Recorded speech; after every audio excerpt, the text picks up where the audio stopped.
Hi, Kayla McClain here, with my informative speech on Discordia, titled The Goddess Discordia in the game Smite.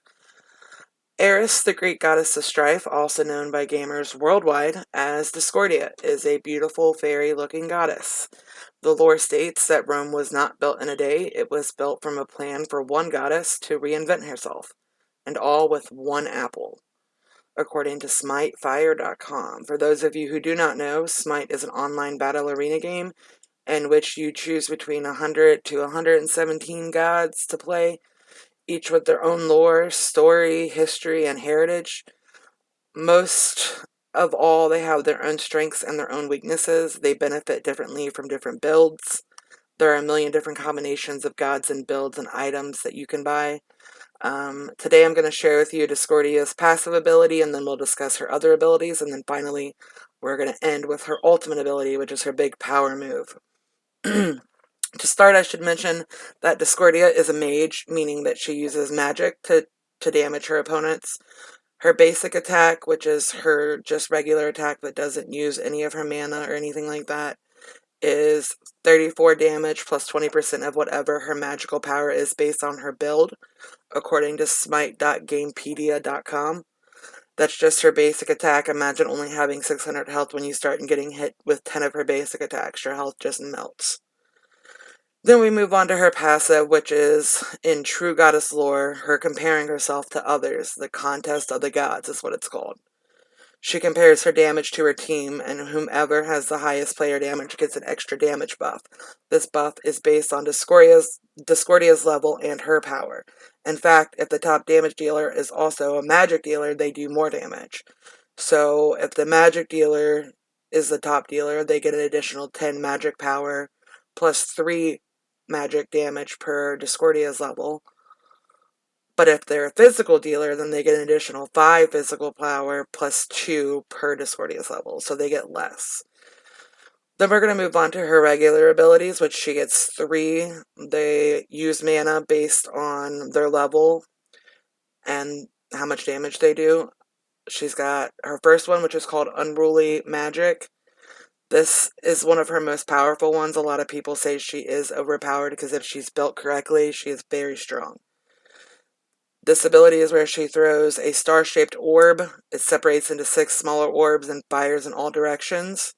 The first orb does the most damage, starting at 75, and once completely leveled up, does 275 damage on the first impact, plus 75% additional damage of her magical damage. So if she has 400 magical damage, you're doing 275 of that, 300 of that right off the bat.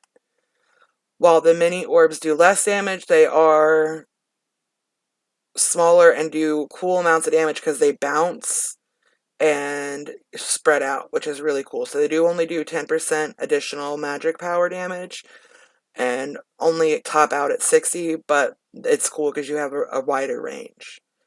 It has a 12-second cooldown on it, so building cooldown helps reduce that wait time. Her next ability has an area of effect. It's a large rectangle that she lays on the ground. If you hit it with 2 or more enemies in the rectangle area, they're consumed with madness, which means they start attacking each other.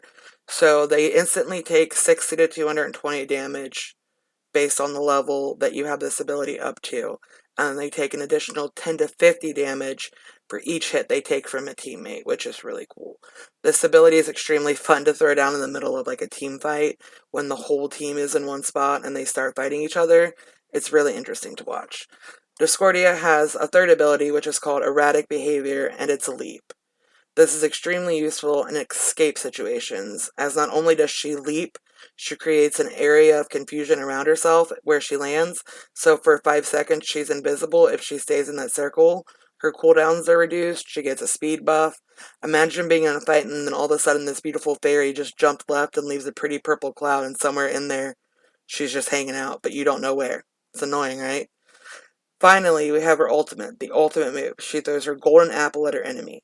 It will kill minions and bounce off walls and go literally all the way across the map. It will hit any enemy that it touches and they will become intoxicated and take immediate damage of between 100 and 200 upon impact, and they become crippled and start running toward their teammates against their will. After 2 seconds, the apple pops, causing even more damage than the original impact, 200 to 400 this time. And then it intoxicates anyone within the area of effect that's on that person's team, and then it does it again. So if thrown properly, you can hit more than just a few of people on the other team.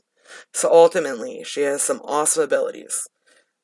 She has an amazing story. She is a god who is vengeful and spiteful and obsessed with causing havoc. Play her that way.